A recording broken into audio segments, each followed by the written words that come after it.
Hi, you are watching Global Insight on Voice of Canada, and this is Sana Haroon.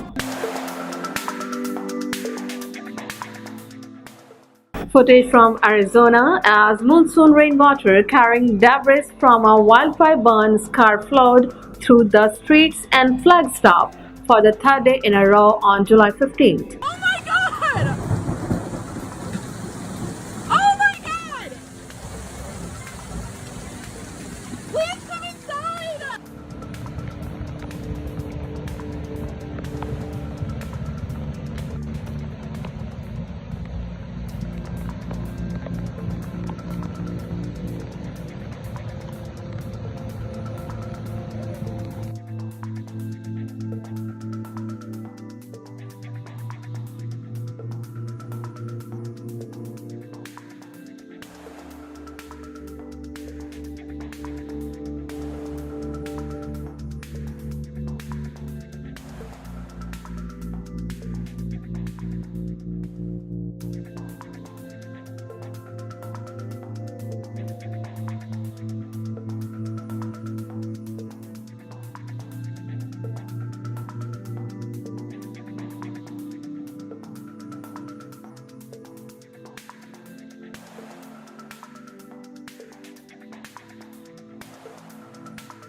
Yeah, this is the corner of Old Route 66 and Steve's Boulevard in Flagstaff. My gosh. And if it's this bad here, it's a heck of a lot worse a lot of other places.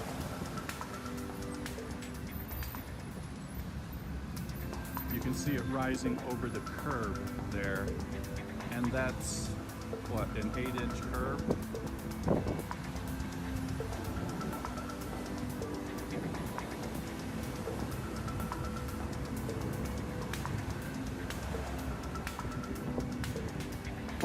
Well, and the bad news is, I left windows open in my house. This is going to be fun. Patrons gathered in Port-au-Prince on Wednesday to mourn and pay their respects to President Jovenel Moïse 1 week after his assassination. Président Jovenel Moïse pas jamais suspend parler avec peuple là. Président Jovenel Moïse pas jamais suspend à expliquer nous que engagement ça le prend pour nous gagner université, il prend pour nous gagner route, il prend pour nous gagner électricité, il prend pour nous sortir dans crasse, dans marasse, dans misère. Aujourd'hui, nous conscients que président Jovenel Moïse pas t'a mourir si que il était tourné tchoul, s'il était tourné esclave, s'il était tourné reste avec classe ça yo qui a dominé le pays depuis après l'indépendance.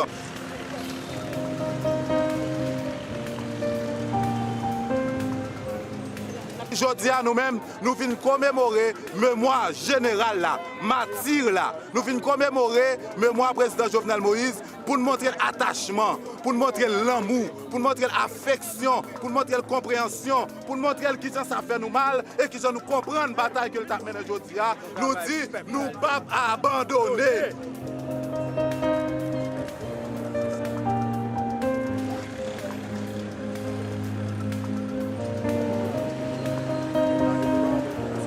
On the ground and in the air on Friday, it was at the site of the neighborhood in Barrie, Ontario, that was ripped apart by a Category EF2 tornado the day before. Of Barrie, Ontario, left shattered by a terrifying midday tornado. Homes torn apart, vehicles damaged. People frightened for their lives, and this bird's eye view reveals the mysterious power of the twister, destroying some homes while leaving others virtually untouched. Southeast of Barrie, and one of the hardest hit streets that we've seen so far this morning, with no roofs left. Sometimes the garages have collapsed with the cars inside. As you can see, there's white stuff all over the place. That's insulation from inside the houses that's been ripped right out, along with trees that have been knocked down, shingles ripped off the roofs, large planks of wood that came out of houses, many of them still with nails stuck in them, a very dangerous projectile to have, and much of this stuff was flying around over a very brief period yesterday. Many people we talked to who've had their homes damaged and all this say it took all of 5 to 10 seconds to cause all this kind of chaos, which shows you just how powerful even an EF2 tornado like the one that happened here in Barrie yesterday, as confirmed by Environment Canada, can be. Looking across the street, you could see another house with its roof partially ripped off. Windows just blasted out, more trees brought down. Entire cars shifted, in some cases almost 180 degrees, and battered and dented by various projectiles. It's a wonder, when you look at the damage here, that there was only a handful of serious injuries and no fatalities. As I mentioned, we've been speaking to people through the morning about what they encountered yesterday and the damage done to their homes. Let's take a listen to what some Barrie residents told us today. Now, there's still a lot of work to go as far as assessing all this damage and figuring out what needs to be done. Much work to do. Insurance adjusters are just starting to come in. There's even already some construction crews coming in and assessing the damage, as well as various hydro and utility crews that are figuring out what work needs to be done too. So still many unanswered questions and a long way for homeowners affected by yesterday's tornado in terms of getting back to normal. And imagine right after a pandemic, which we are still in the midst of as well. As a new study from NASA points to a wobble in the moon's orbit as being responsible for a potential rise in high tide floods over the next several years. Several experts are warning that such extreme changes in weather are already happening. It's not a sort of flooding brought on by rain or spring runoff. In fact, it can happen on a sunny day. They're sometimes called a king tide. Coastal areas are flooded by a particularly bad or high tide. Well, NASA's Sea Level Change Science team says coastal communities have a problem basically just around the corner. King tides that are even higher and happen more and more often. Instead of something that's almost a curiosity, a rare occurrence, like when this king tide hit La Jolla, California, it could be something that happens often. The reason? The moon. We don't really notice everything the moon's doing. It's not just orbiting Earth, it's wobbling, sort of shifting and tilting as it goes. It's also changing its orbit in a cycle that lasts 18.6 years. Well, at one point in that cycle, its gravitational pull on Earth means higher tides. It's nothing new. The phenomenon was discovered in 1728. The difference is climate change. When the cycle starts to amplify the tides in the mid-2030s, there's going to be a bigger impact than ever. There will be more coastal floods, and they'll hit in clusters. They could come back day after day for a month or even longer. It says sea levels are rising, and there'll be a major problem decades from now. But the surge from the king tides, he says, will give us an early look at what higher levels will mean. NASA says urban planners on the coasts tend to worry about extreme events, hurricanes and storms. They're also going to have to prepare for more high tides. Incredible footage shot by a drone in the flood-hit lake suburb of Foxhaux-Chevermont, Belgium shows a home gutted by flames as the home and those nearby are inundated with floodwaters.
Pilgrims began arriving in Mecca, Saudi Arabia on Saturday for the annual Hajj pilgrimage, which Muslims are expected to make at least once in their lifetime.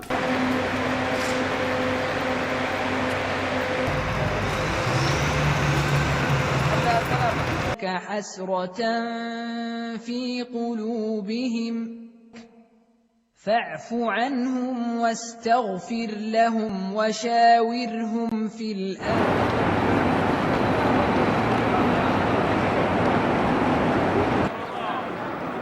Workers search vehicles stranded on a flooded highway just outside of Astad on Saturday, one of the flood-ravaged parts of western Germany, as water levels remained high in many towns and houses continue to collapse in the country's worst natural disaster in half a century.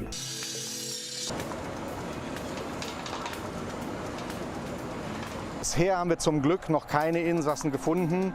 Es scheint so, als ob bei den bisher geborgenen Fahrzeugen die Personen alle das Land erreicht haben. Das wird aber sicherlich noch dauern, bis wir hier an dieser Einsatzstelle fertig sind. Blessem ist nach wie vor nicht zu betreten. Ich habe Informationen von meinem Stab, der gesagt hat, 100 Meter um den jetzigen Rand der Kiesgrube herum besteht aktuelle Erdrutschgefahr. Auch Rettungskräfte betreten diesen Raum nicht. Man erkundet mit Drohnen zurzeit, ob da noch irgendwas ist, wie das aussieht mit Unterspülung. Der Boden ist so weich, dass innerhalb von 100 Metern um den Rand der Grube jederzeit der Boden nachgeben kann. 2 million Americans and several western U.S. states are under red flood warnings that wildfires are raging out of control, with one in Oregon considered the season's first official megafire. 2 million Americans in several western states are under red flag warnings, alerts that wildfires are raging out of control. Oregon's Bootleg Fire is the season's first official mega fire of 2021, consuming over 97,000 hectares. 80-year-old couple out there that have worked their whole lives for a home, and we go and save it. The Bootleg Fire is now 7 times the size of San Francisco. In Washington, only 3 of 10 of that state's largest wildfires are contained, as fire officials order more evacuations. It was a little emotional having to wake a 7 and 8-year-old up and telling them you got to leave the house. In California, the Beckworth Fire is the state's largest, taking homes from 33 families in the small town of Doyle. Further west, the Dixie Fire is coming dangerously close to Paradise, a town destroyed 3 years ago by the Camp Fire. Extreme drought, the highest rating since monitoring began 20 years ago. Scientists say human-caused climate change is producing more heat but no rain, the perfect combination to fuel fires. Lake Mead, which provides water to 4 states, is at its lowest level since the 1930s. Fire season is about 6 weeks ahead of schedule, and already more land has burned than in 2020. The races again. Firefighters are weary and stretched thin, with the worst of the fire season yet to come. July 17th was World Emoji Day. Global Sharmeen Sumani tells how the expressive pictures came into existence and why so many people love them. They're cute, they're expressive, and they're used by people around the world.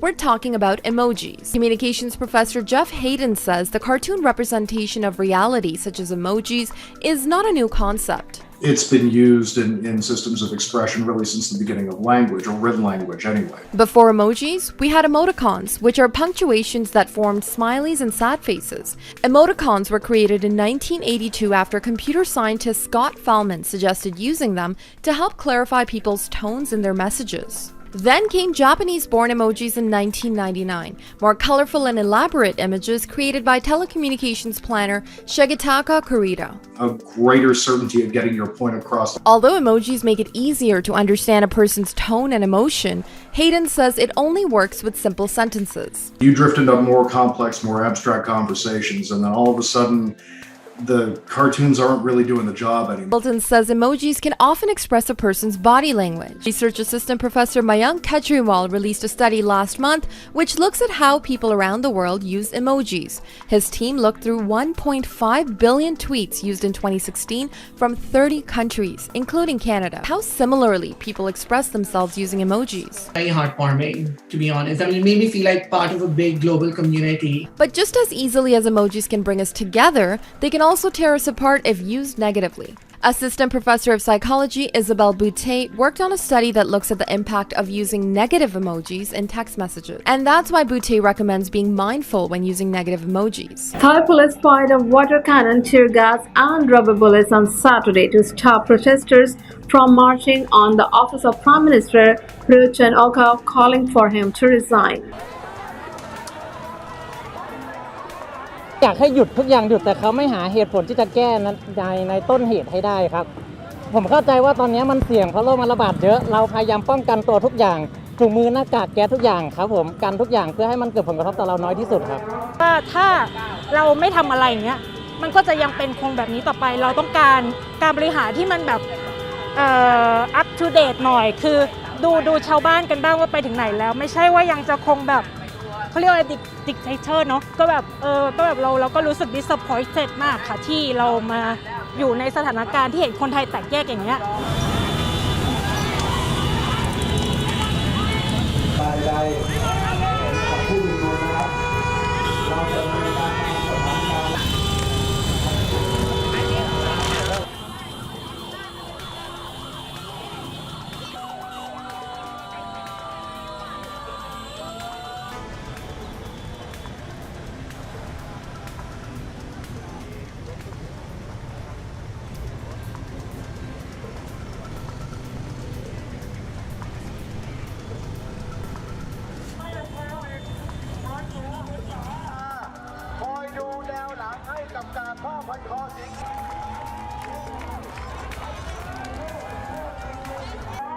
July 18 was Nelson Mandela International Day, an event continued by the United Nations in 2009 to honor South Africa's first democratically elected president and his fight for racial equality. Let each one of you and all of our people give the enemies of peace and liberty no space to take us back to the dark hell of apartheid.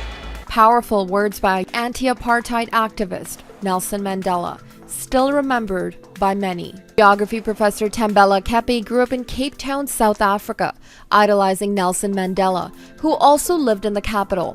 Kepi has done extensive research on South Africa's history and politics. South Africa was in a state of which Mandela invested his entire life fighting against. Apartheid was an institutionalized racial segregation structure that existed in South Africa and Southwest Africa from 1948 until the early 1990s. Mandela was one of the first to encourage anti-apartheid protests to push back against the government's racist segregational laws. Eventually, the South African government put Mandela behind bars for encouraging protests that turned violent and gathering support from outside the country. The racial inequality was so rampant and it was violent. So going to jail. Mandela continued his fight with anti-apartheid demonstrations and pressuring the government to end his sentence. In 1989, a new president was elected, F.W. de Klerk, who decided to release Mandela from his life sentence in 1990. Supporters of Mandela watched around the world as he walked free after serving 27 years in prison. He was unselfish. I mean, who would spend 3 decades in jail? Mandela was elected the first black president of South Africa. Mandela died in 2013 at the age of 95. Kepi says if Mandela were alive today, he'd be disappointed in the pockets of racial inequalities we see in the world today. He's proud to see so many calls to action taken against racial inequality, which we've seen in the last couple of years.